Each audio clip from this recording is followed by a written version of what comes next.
Pocket खाली पडलं.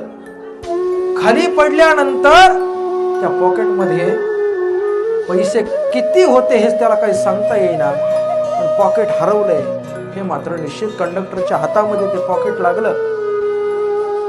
म्हटलं कोणाचं पॉकेट आहे?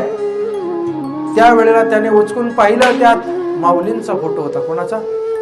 माऊलींचा फोटो होता. त्यानं म्हणावं त्यामध्ये माऊलींचा फोटो आहे, कोणाचा आहे?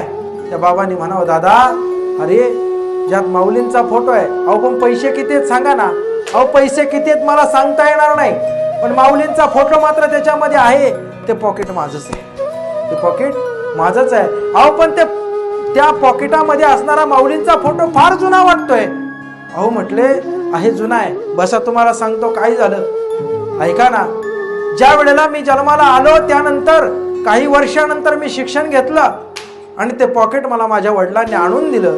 आणून दिल्यानंतर त्यात माऊलींचा फोटो होता. मला वडील प्रिय होते, आई प्रिय होती.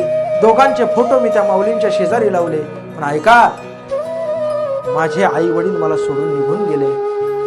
मग माझं लग्न झालं. लग्न झाल्यानंतर मी माझ्या पत्नीचा फोटो त्याच्यामध्ये ठेवला. आई वडिलांचा काढून ठेवला आणि पत्नीचा त्याच्यात ठेवला.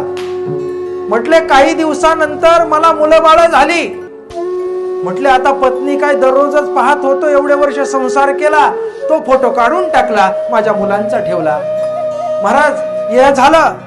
मुलं काही दिवसांनी मोठी झाली, नातवंड आली. नातवंडांचं प्रेम म्हणून त्या नातवंडांचा फोटो ठेवला.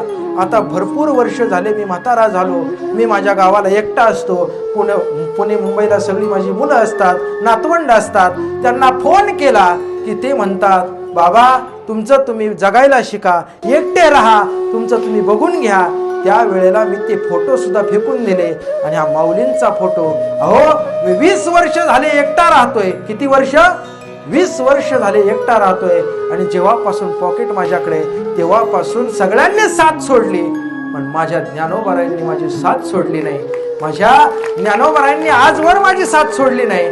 आजही माझ्या सोबत आहे, कालही माझ्या सोबत होते. आणि माझी अशी इच्छा आहे, आकांक्षा आहे की मला वाटतंय की पुढेही माझ्या सोबत राहतील. म्हणून ज्ञानोबारायांवरती विश्वास ठेवा, नका कोणावरती ठेवू. अहो संतांनी सांगून ठेवलंय का हे तुमच्या मागचे चोर तुम्हाला सांभाळणारे नाही आहेत, तुमचे नाही आहेत. तुम्ही पल्ला लावशाल माझे माझे माझे, अहो माझे माझे. महाराज म्हणतात कबाड ओझे हे सोडून द्या. ज्ञानोबारायच फक्त आपले आहेत, ज्ञानोबारायच माझे आहेत असं समजा.